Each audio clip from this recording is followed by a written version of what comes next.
An EgyptAir plane carrying 66 people has gone missing over the Mediterranean Sea. Flight 804 left Paris for Cairo at 23:09 local time. The plane dropped off the radar about 16 kilometers inside Egyptian airspace. Egypt's Civil Aviation Ministry says it's too early to confirm whether the plane has crashed. Let's go now to Nathalie Savaricas, who's monitoring search and rescue efforts from Athens. Nathalie, I believe the defense minister has just been speaking. What are you hearing from him? Yes, there's a press conference that's been scheduled. It's supposed to be ongoing now as we speak. We're hearing that Panos Kamenos has said that the search and rescue is still ongoing and nothing actually has been found. That's on this element. But he's also reported something extremely interesting. He actually said that the last signal was at 3:37 a.m. this morning, while the plane was at 37,000 feet. And also he said that the pilot actually took a 90-degree left turn before taking a 360-degree to the right. So there was erratic, movement from the flight and the plane itself.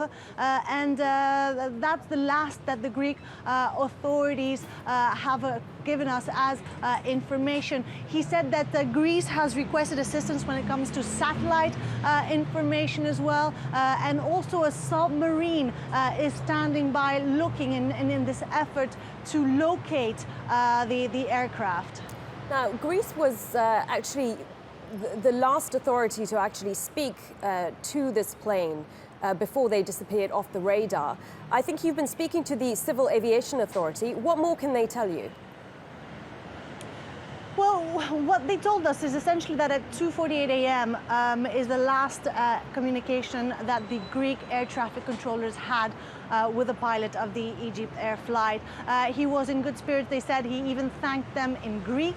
After that, they just left the flight to continue its trajectory.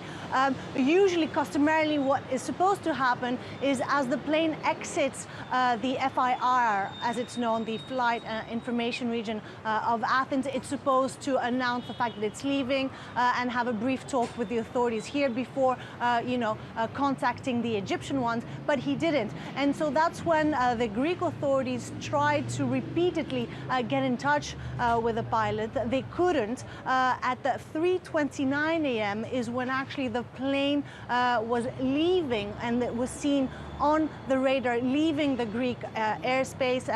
3:29 and 40 seconds is when the signal was actually lost, and the Greek authorities were the ones who notified the Egyptian ones that the signal of the EgyptAir flight was no longer on the radar.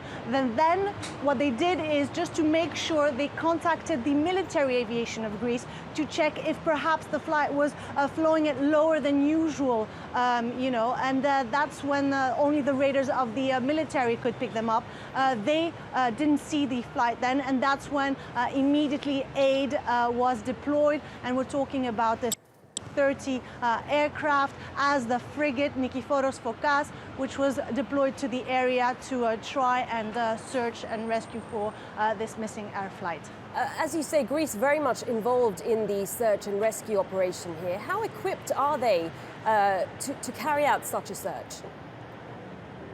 Well, Greece is a country which has, many thousands of islands. They have a very active navy and air force as well, which regularly tours and, checks on the islands, if you like, which is why now in the island of Crete, we have another C-130, which is standing by, a helicopter, a Super Puma as well, and various others. But, as the Panos Kamenos, the defense minister, said, he does require more assistance, and that's why he was especially calling on all satellite information that could be provided to him to help him conduct a very thorough and comb really the entire area, so this aircraft can be located as soon as possible. Okay, Nathalie, good to speak to you. Nathalie Savaricas there in Athens. If we have any more updates from the Greek side of the investigation, we'll of course go back to you.